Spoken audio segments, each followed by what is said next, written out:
नमस्कार दोस्तों, मैं Dev EDU study online YouTube channel पर मैं आपका हार्दिक अभिनंदन करता हूं, स्वागत करता हूं। आज के जो विषय में हम लोग बात करेंगे आईआईटी जेम 2020 की जो काउंसलिंग है, एडमिशन प्रोसेस है, उसके बारे में हम लोग बात करेंगे। उसकी काउंसलिंग स्टार्ट हो चुकी है और उसका जो एडमिशन प्रोसेस है वो ऑलरेडी स्टार्टेड हो चुका है। और एक बात और आपको मैं नोटिस करवाना चाहूँगा कि जो पहले एडमिशन प्रोसेस का जो एप्लीकेशन फॉर्म सबमिशन था वो 9 अप्रैल से स्टार्ट था 22 अप्रैल तक, लेकिन जो कोरोना वायरस के बाद में जो डेट चेंज हुई है वो हुई है अभी 20 अप्रैल से लेकर जो चलेगी आपकी काउंसलिंग है वो चलेगी आपका 10 मई तक। तो आप इस दौरान है अपना फॉर्म फिलअप कर सकते हैं। उसके बाद में फॉर्म फिल करने के बाद में आपके वहाँ पे जो फॉर्म है जो चेक होगा, जो लास्ट जो डेट है डिफेक्टिव जो फॉर्म्स हैं उनकी जो डेट है वो 15 मई है। उस दिन आपकी लिस्ट निकल जाएगी, जो फॉर्म में आपका डिफेक्ट्स हैं या जो गलतियां हैं वो आप है सुधार सकते हैं। और लास्ट डेट भी 15 मई है। उस दौरान आपके पास में सारी की सारी लिस्ट आ जाएगी। जो पहली एडमिशन लिस्ट जनरेट होगी वो 15 जून को होगी। जिन जिन स्टूडेंट्स का कट ऑफ के अकॉर्डिंग जो आईआईटीज़ अलॉट होगी, वो जो पहली जो एडमिशन लिस्ट है वो 15 जून को आएगी। उसके बाद में जो सेकेंड एडमिशन लिस्ट जो जनरेट होगी वो आएगी 30 जून को। और जो थर्ड एडमिशन लिस्ट है वो जो जनरेट होगी वो आएगी आपके 15 जुलाई को। तो ये 3 एडमिशन लिस्ट आपके जनरेट होगी, जिसमें अलग अलग स्टूडेंट को अलग अलग कैटेगरी वाइज जो है आईआईटीज़ प्लस एनआईटीज़ अलॉट होगी। उसके बाद में अभी एक नया फॉर्मूला स्टार्ट हुआ है, अंडरटेकिंग टेम्पलेट फॉर्म। इसका मीन ये होता है कि जो स्टूडेंटों के पास में जो जिस डॉक्यूमेंट्स की कमी होती है वो अपलोड कर सकते हैं कि मेरे पास में ये डॉक्यूमेंट की कमी है। इन फ्यूचर जो भी डेट दी हुई होती है उस दौरान मैं आप लोगों को सबमिट करा दूंगा, जैसे आईआईटीज़ अलॉट होती है। तो अंडरटेकिंग टेम्पलेट होता है, उसमें पीडीएफ फॉर्मेट में भी होता है वो, और डॉक्स फॉर्मेट में भी होता है। अगर आप पीडीएफ फॉर्मेट में आप अपलोड करते हैं तो आपको पहले प्रिंट निकालना पड़ता है, उसको फॉर्म फिल करना पड़ता है, देन आपको सबमिट करना पड़ता है। अगर आप डॉक्यूमेंट फॉर्मेट में निकालते हैं तो आपको कोई भी प्रिंट निकालने की ज़रूरत नहीं है। डायरेक्टली आप वहाँ पे कॉलम रहते हैं, आप इंसर्ट कर सकते हैं, आपका नाम, आपका है एनरोलमेंट आईडी है, और जो डॉक्यूमेंट आपके पास में अवेलेबल नहीं है वो आप है जो उनको डायरेक्टली फिल कर सकते हैं ऑनलाइन।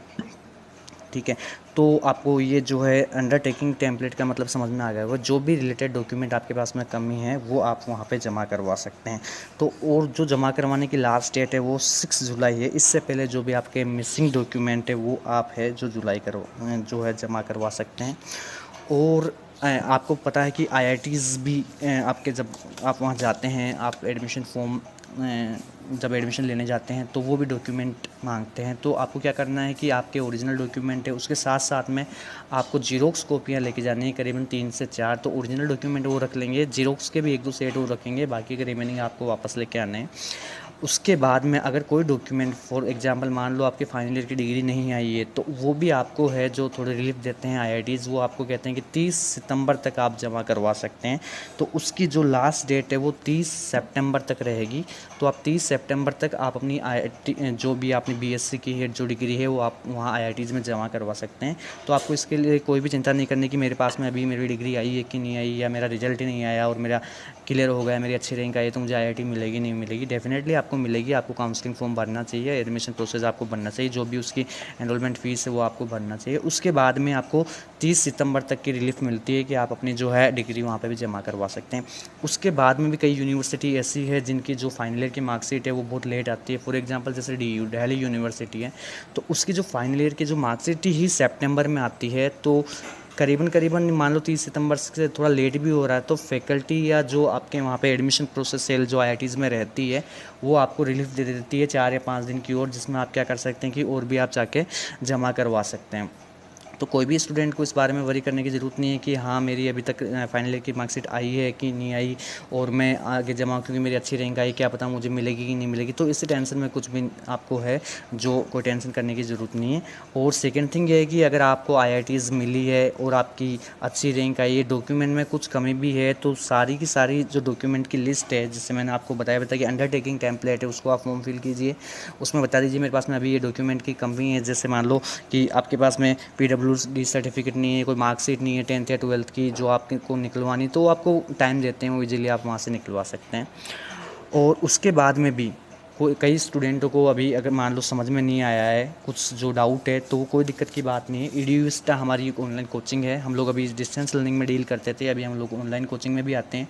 वेरियस एग्जाम्स में हम लोग डील करते हैं, लाइक IIT जेम हो गया, MSc एंट्रेंस, अदर्स एग्जाम्स है like DU BHU JNU TIFR JEST, इनमें भी हम लोग डील करते हैं। CSR NET as well as UGC NET में हम लोग डील करते हैं, गेट में भी हम लोग डील कर रहे हैं। हम लोग यूट्यूब में इस बार पहली बार हम लोग वीडियो बना रहे हैं, और पहले हम only distance learning like distance learning material हम लोग प्रोवाइड करवाते थे, टेस्ट्स हम लोग प्रोवाइड करवाते हैं, लेकिन यूट्यूब वीडियो हम लोग जनरेट नहीं करते। तो पहले जो हमारा वीडियो आज से स्टार्ट हुआ है IIT जेम काउंसलिंग का, दोस्तों हमारे चैनल को ज़रूर सब्सक्राइब कीजिएगा। साथ में ही अगर आपको कोई भी डाउट हो, इंक्वायरी कमेंट बॉक्स में ज़रूर लिखिएगा। धन्यवाद, शुक्रिया, जय हिंद।